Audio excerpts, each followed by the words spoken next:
Now that we have our key pair generated, the next step is to share our public key with the people that we want to receive encrypted messages from, so that they can encrypt messages using our public key, so that we will be the only people that can decrypt these messages because we have the private key.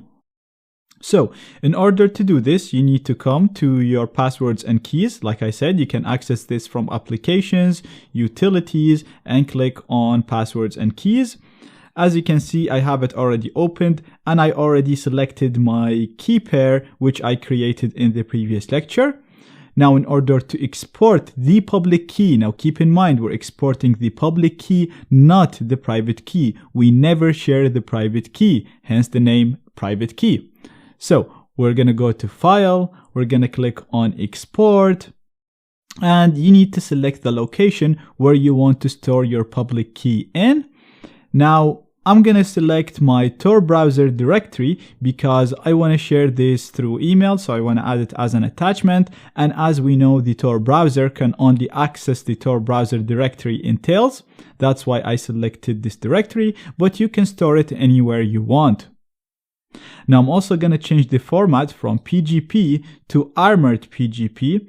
This won't really make a big difference. The reason why I'm doing this so that I can show you the content of the key as plain text. So we're done here. I'm going to click on export and that's it. It's done. So if I go to my home directory and go to Tor browser, you can see we have a file called johnwick.asc, and this is my public key that I can share with anybody so that they can encrypt data and send it to me. Now, you can literally attach this file the way it is. You can upload it to a file sharing service like I showed you, or use Onion Share. You can use any method of sharing this file. If you don't want to share it as a file, you can also right-click it, select Open with Other Application, select View All Applications, and select your text editor to open it with the text editor.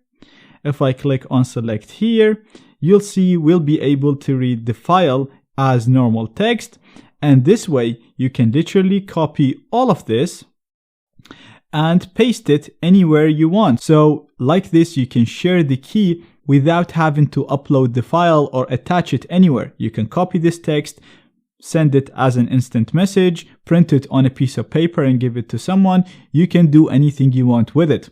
So you have two ways of sharing it. You can literally copy this text and send it to the person that you want to receive encrypted data from, or you can attach this file right here.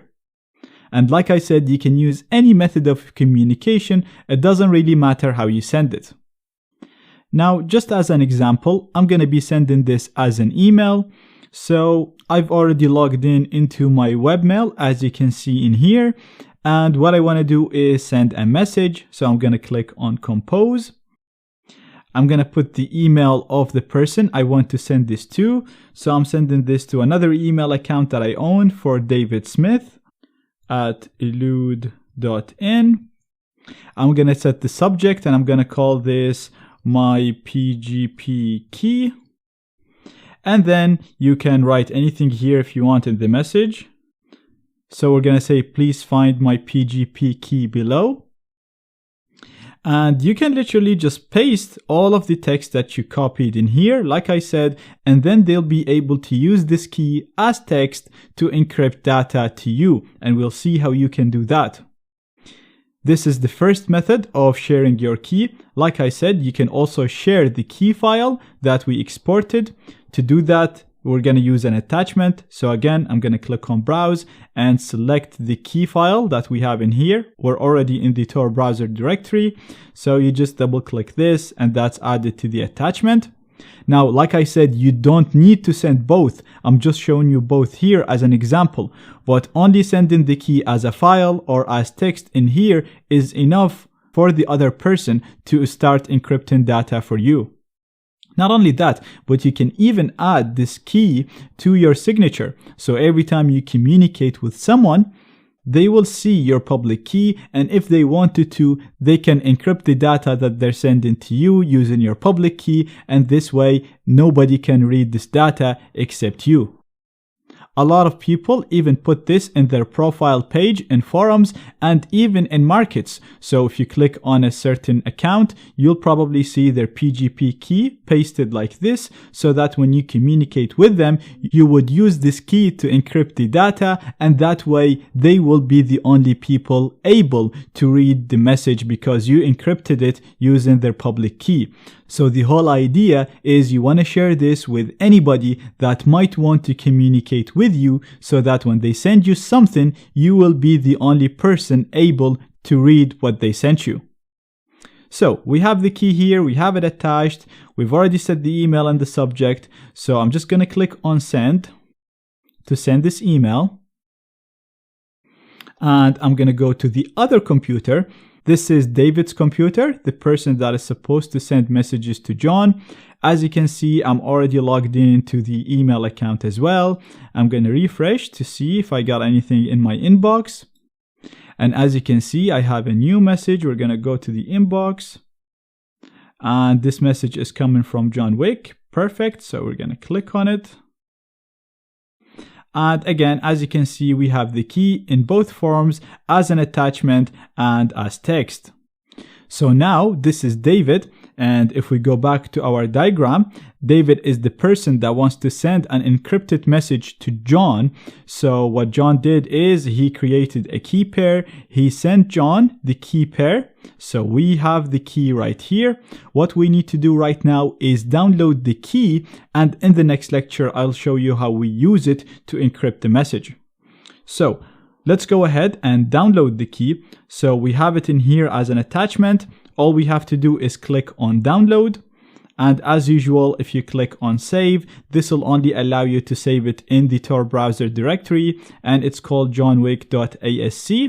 So I'm going to click on save to save it there.